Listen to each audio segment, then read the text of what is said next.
अकबर के दरबार में 9 रत्न थे। तानसेन जी, रहीम जी, बीरबल जी, और उन्हीं में से एक थे राजा टोडरमल जी। आपने नाम भी सुना होगा राजा टोडरमल जी। राजा टोडरमल जी बहुत ही अच्छे राजा थे। अपनी प्रजा का बहुत अच्छे से ध्यान रखते थे। हमेशा देखते रहते कि प्रजा को कोई तकलीफ तो नहीं। एक बार राजा टोडरमल जी के दरबार में संत भगवान पधारे। जलपान करवाया, बैठने के लिए आसन दिया। संत भगवान ने पूछा टोडरमल जी से कि राजन, सब कुछ ठीक चल रहा है? कोई समस्या? कहा प्रभु, आपकी दया से अब तक तो सब ठीक चल रहा है। कहा कोई कर्ज? भगवान, बस पितरों का कर्ज था, उसको भी उतार दिया है। अब आपकी कृपा से कोई कर्ज इस बालक पर नहीं है। ये सुनकर के महात्मा जी बड़े आश्चर्यचकित हुए। कहा राजन, पहली बार तुम्हारे मुख से ये बात सुन रहा हूं कि किसी प्रकार का कोई कर्ज नहीं, क्योंकि इस दुनिया में कोई भी जीव ऐसा नहीं जिसके ऊपर कर्ज नहीं है। कहा एक बार और विचार कर, कोई कर्ज?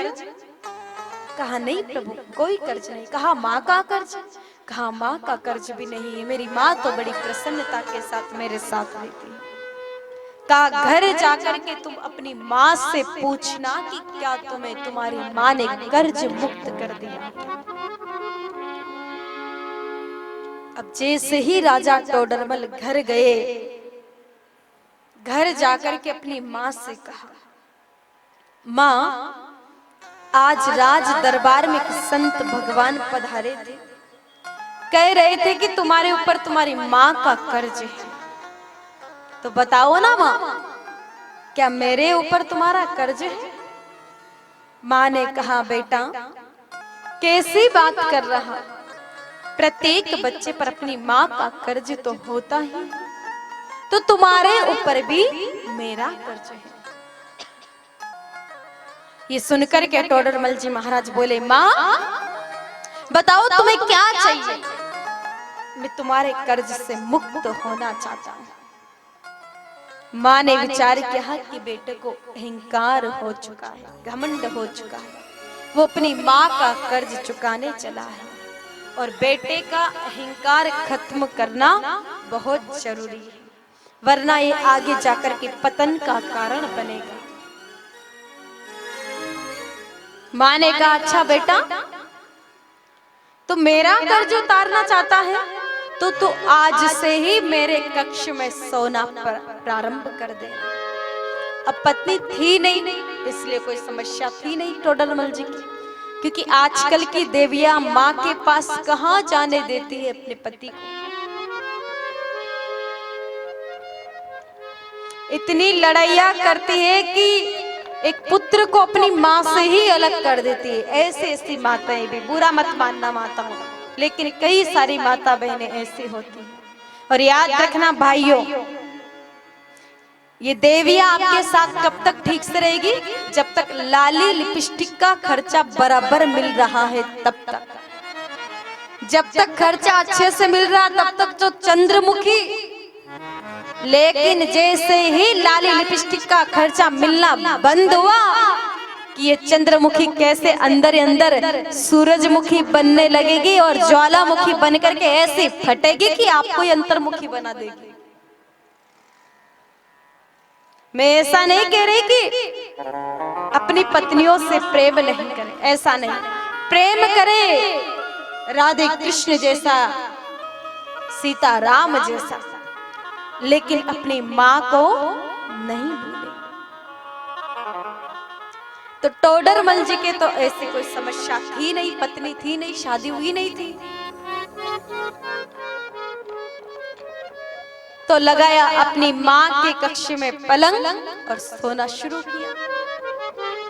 अब एक दिन राजा टोडरमल जी राज दरबार से लौट करके रात को घर आए।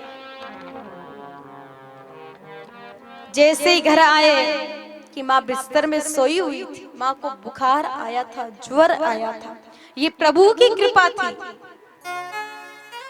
सबक सिखाना माँ चाह रही थी, लेकिन प्रभु की कृपा से संयोग से माँ को बुखार आ गया। जैसे बेटा घर आया तो माँ ने अपने बेटे को आवाज लगाई, बेटा टोडरमल, प्यास लगी रे, थोड़ा पानी पिला दे। टोडरमल जी महाराज बैठे ही थे, आकर के उठे, माँ को पानी का गिलास दिया। माँ ने घुट भर पानी पिया, वापस लौटा दिया। जाकर के टोडरमल जी अपने बिस्तर में बैठे थे, 5 मिनट नहीं हुए, माँ ने वापस आवाज लगा दी, बेटा टोडरमल, प्यास लगी रे, थोड़ा पानी पिला दे। टोडरमल जी वापस उठे, माँ को पानी पिलाया। माँ ने वापस घुट भर पानी पिया कि वापस पात्र लौटा दिया। अब जाकर के टोडरमल जी बिस्तर में लेटे थे, वापस माँ ने आवाज लगाई, बेटा टोडरमल, प्यास लगी रे, थोड़ा पानी पिला दे। अब टोडरमल जी बिस्तर पे हाथ रख करके खड़े हुए। माँ विचार कर रही, धीरे धीरे लोहा गर्म हो रहा है। ले जाकर के माँ को पानी का गिलास दिया, लेकिन बुखार के कारण हाथ कंपन हो रहे थे कि वो पानी का गिलास बिस्तर में गिर गया। टोडरमल जी ने माँ को हटाया, बिस्तर को हटाया, वापस बिस्तर लगाया, माँ को सुलाया। जाकर के खुद सोए कि 10 मिनट नहीं हुए, माँ ने वापस आवाज लगा दी, बेटा टोडर, प्यास लगी रे, थोड़ा पानी पिला दे। अब झुंझलाहट के साथ टोडरमल जी उठे, कहा माँ आज बड़ी प्यास लग रही है। कहा स्वास्थ्य ठीक नहीं, इसलिए प्यास ज्यादा लग रही है। झुंझलाहट के साथ में उठ करके माँ पूरा दृश्य देख रही है। मटके के पास गए और जैसे पानी का गिलास निकाल रहे थे कि ठम की आवाज मटके से आई। और याद रखना, जब काम करने में जोर आता है ना, तो बर्तन भांडों की आवाज अवश्य आती है। माताएं अगर घर में रसोई में काम कर रही है, थकान आ गई है, अपने आप रसोई में से बर्तनों की आवाज आनी शुरू हो जाएगी।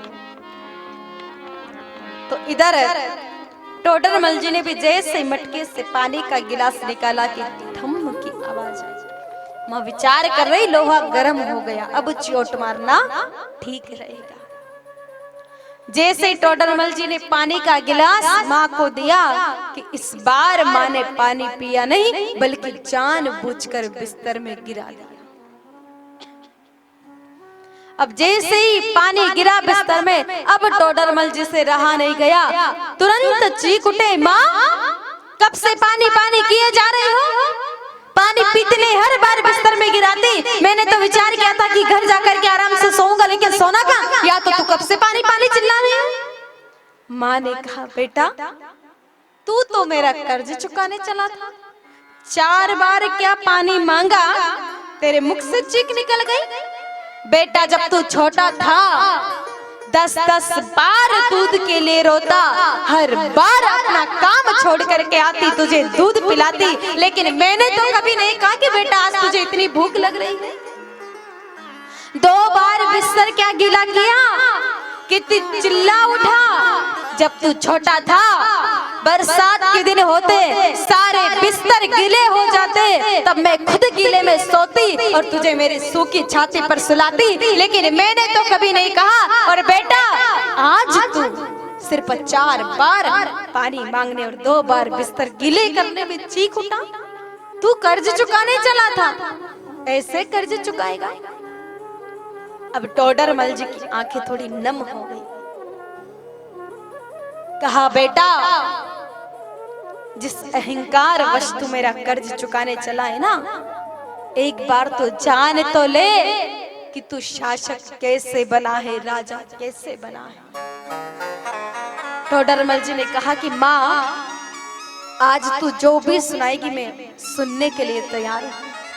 माँ ने कहा कि बेटा अगर सुनने की क्षमता है ना तो ध्यान से सुनना कि तो आज इस राज गद्दी पर कैसे बैठा है।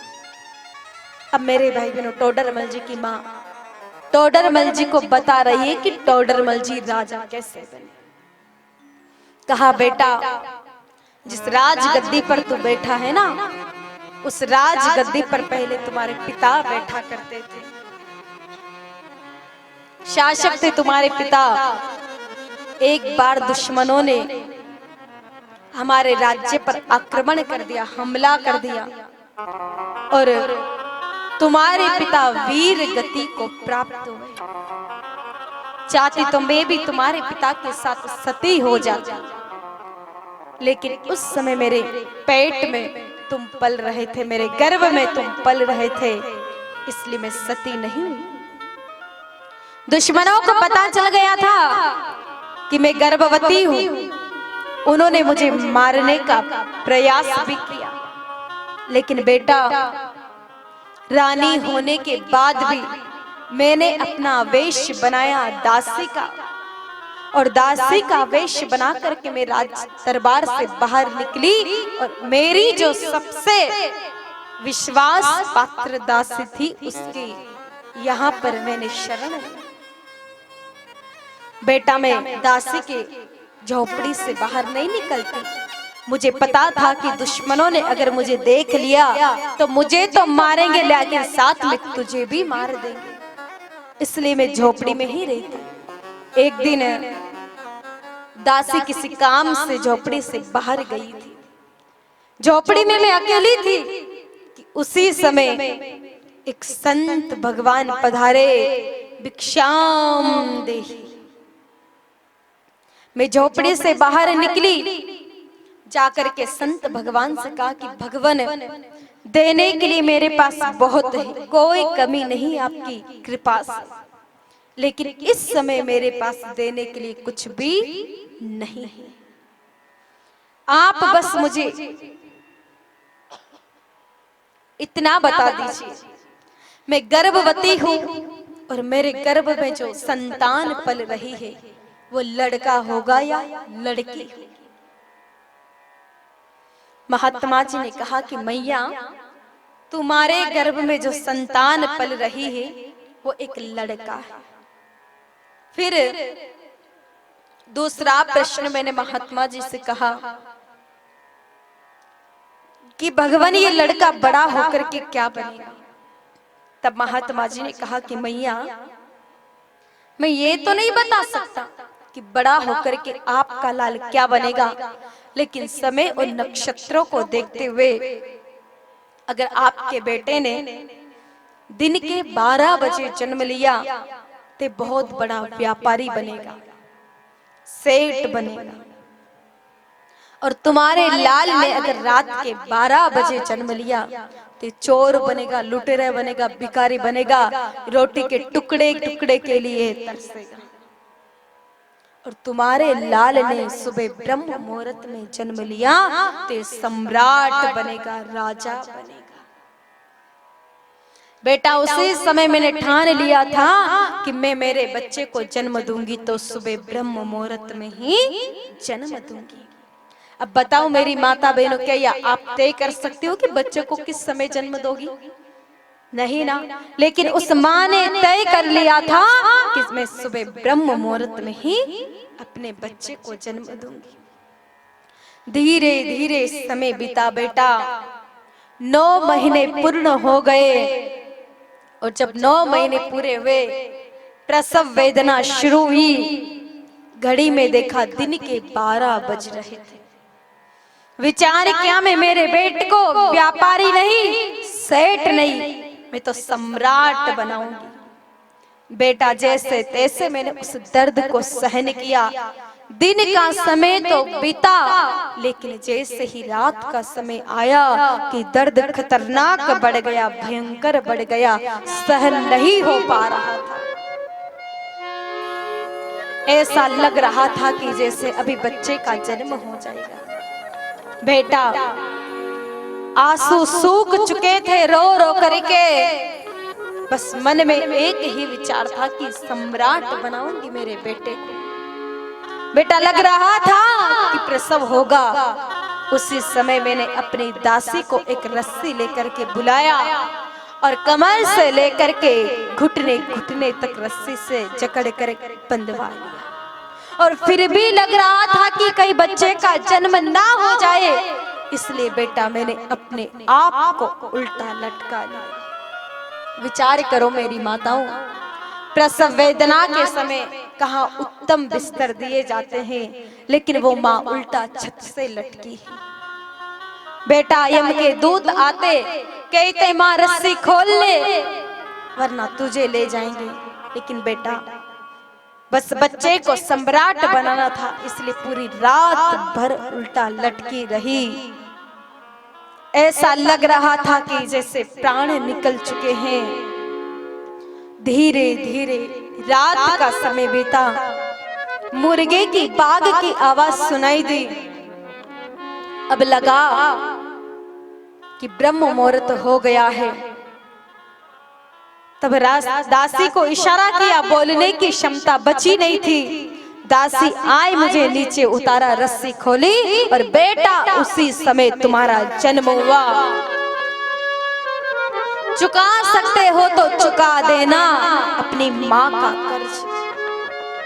टोडरमल जी की आंखों से आंसू की धारा फूट पड़ी। माँ इस जन्म में तो क्या, ऐसे 100 जन्म ले लो, जिंदा तन की चमड़ी को निकाल करके तेरे पैरों की जूतियां पहना करके तुझे पहनाऊं, तो भी मैं तेरे एक बार का कर्ज नहीं